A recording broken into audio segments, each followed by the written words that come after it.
आप समझने की कोशिश कीजिएगा, जनता के बुनियादी मुद्दों से भटकाने का काम कौन सी पार्टी कर रही है। तो यहां पर आंकड़ा बदलता हुआ दिखा। 27% लोग कहते हैं बीजेपी ऐसा कर रही है, 27% 45 का हम कह नहीं सकते। यहां पर आंकड़ा कुछ अलग टर्न लेता हुआ दिख रहा है। एज इट इज जो लोगों ने कहा वही हम आपके सामने रख रहे हैं। अवधेश जी, दूसरा और तीसरा सवाल आपके सामने रख रहा हूं, और ये दूसरे और तीसरे सवाल की जानकारी आपने सुन भी ली होगी।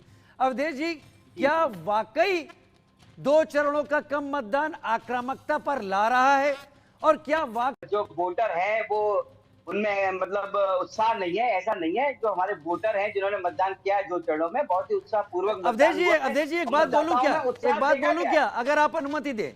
हमारे जो सवाल है ना, ये बीजेपी के वोटर या समाजवादी के पार्टी के वोटर या कांग्रेस के वोटर, इसमें विभाजित नहीं है। वो वोटर परसेंटेज और वोटरों के ऊपर है। वो सभी देखिए, मतदाताओं में ऐसा नहीं है कि उत्साह नहीं है, मतदाताओं में उत्साह है। आप देखिए 2014-2019 के मुकाबले इस समय जो है मतदाताओं में अच्छा खासा उत्साह देखने को मिल रहा है।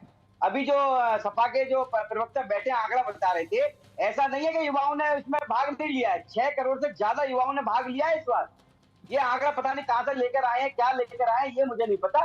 लेकिन सच्चाई ये है, जो पहली बार जो वोटिंग कर रहा है हमारा युवा, और जो युवा और उसके अलावा जो दूसरी बार कर रहे हैं वोटिंग, उनमें अच्छा की सरकार तो बननी नहीं है। मेरा वोट खराब हो जाएगा, मैं क्यों जाऊं भाई घर से निकल के गरीबी में। वो जो वर्ग है वो केवल घर से नहीं निकला है, और आप ये जो है परिणाम 4 जून को आएंगे, उसमें ये साफ हो जाएगा। अब चाहे समाजवादी पार्टी ये कहे कि बीजेपी के वोट कम हो रहे हैं, कांग्रेस कहे कि मेरे ज्यादा हो रहे हैं, ऐसा कुछ नहीं है। जो सच्चाई है 4 जून को सबके सामने होगी। रही बात आक्रामक की, देखिए ये जो उन्माद की बात कर रहे थे समाजवादी पार्टी के अंदर, पर्सनल लॉ को मजबूत करेंगे तो इसका मतलब तो ये है कि शरिया कानून आप चलाएंगे देश में।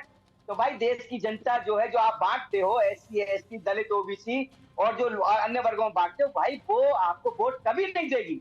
अगर आप ऐसे मैनिफेस्टो बनाओगे जिसमें आप पर्सनल लॉ को मजबूत करोगे, माइनॉरिटी में एम वर्ग को आप विशेष दर्जा दोगे, तो भाई देश की जनता आपके लिए वोट नहीं देगी। इसका जवाब रविंद्र प्रताप जी दिखाई पड़े, लेकिन फिर भी हमारे सवाल जो कह रहे हैं मैं एज इट इज आपके सामने रख रहा हूं। आगे रुक करूंगा, लेकिन चौथे सवाल के साथ, चौथा सवाल हमने पूछा, बाकी के 5 चरणों के लिए सबसे बड़ा चुनावी मुद्दा आप क्या मानते हैं?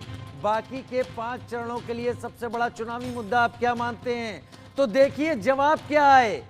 4% लोग कह रहे हैं मंगलसूत्र, 8% लोग कह रहे हैं मोदी की गारंटी, 23% लोग कह रहे हैं कह नहीं सकते।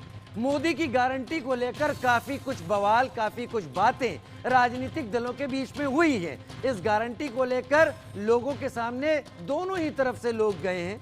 जो सवाल के जवाब सामने आए वो हमने आपके सामने रख दिए। पहले राहुल लाल आपके सामने आते हैं। ये जो सवालों के जवाब सामने आ रहे हैं, की गारंटी की भी बात बता देता हूं। दरअसल मोदी की गारंटी का इतना प्रचार हुआ कि इसे हमने अपने सवाल में शामिल किया कि क्या एक मुद्दा होगा या नहीं होगा। तो जो जवाब आया वो आपके सामने रख रहे हैं। मैं राजीव जी देखिए